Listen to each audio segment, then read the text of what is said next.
In the last video, I mentioned putting in some lights in the coop.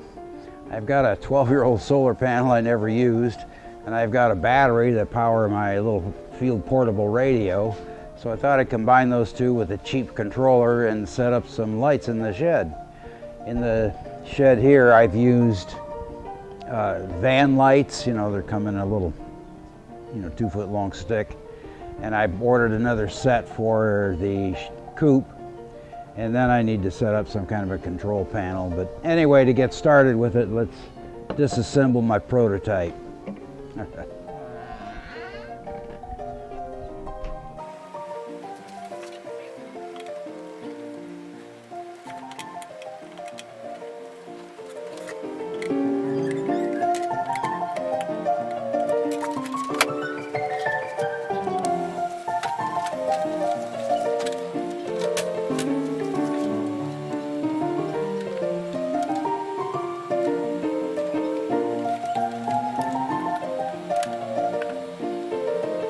The first thing I need to do to get this whole project going is I got to mount the panel on the coop.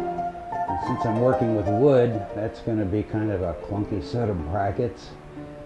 But to figure out how to do this, I went to one of those solar panel estimator calculator websites and came up with the angle that I need for average best year-round collection at my latitude, which is down here in middle Florida. So then I also went to a right triangle calculator website to figure out my measurements, and I managed to come up with a bracketing of sorts, and I used that to mount to the only space I had left on the coop where I didn't put up siding already on the south side, sun side, and came up with a mount system. And everything else after that is going to have to be interior.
And then I hit a snag. Who thought a light switch would have screwed you up?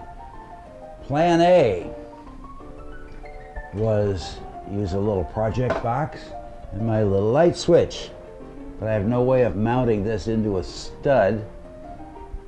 So, without drilling a whole bunch of extra holes in it, and that defeated the whole idea of an enclosed box. So, plan A, out the window. Then I thought, I'll just mount my light switch in a box of my own and fill up those little rectangles, on either side of the door. So I made some boxes for that. And wouldn't you know, you can't mount one of these things in a plywood box because plywood's too thick. Plan B, down the drain. So I gave up, and when I was over at the big box home store, I decided to look down in the electrical aisle, and I came up with a completely enclosed surface mount, and a switch, and a plate, and I spent a whole $1 and spent $2.95. should have started with plan C at the beginning.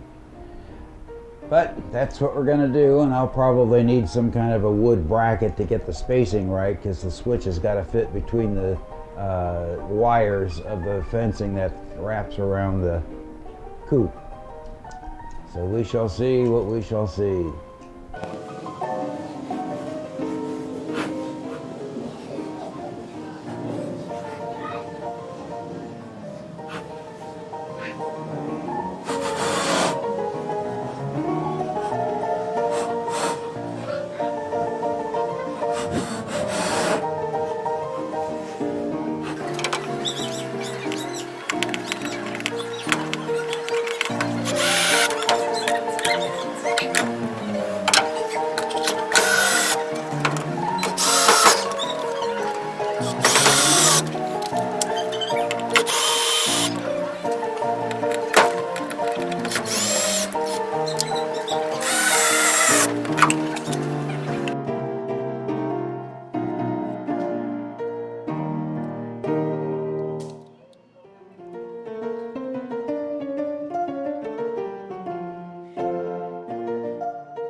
You didn't really want to watch me string wires, did you?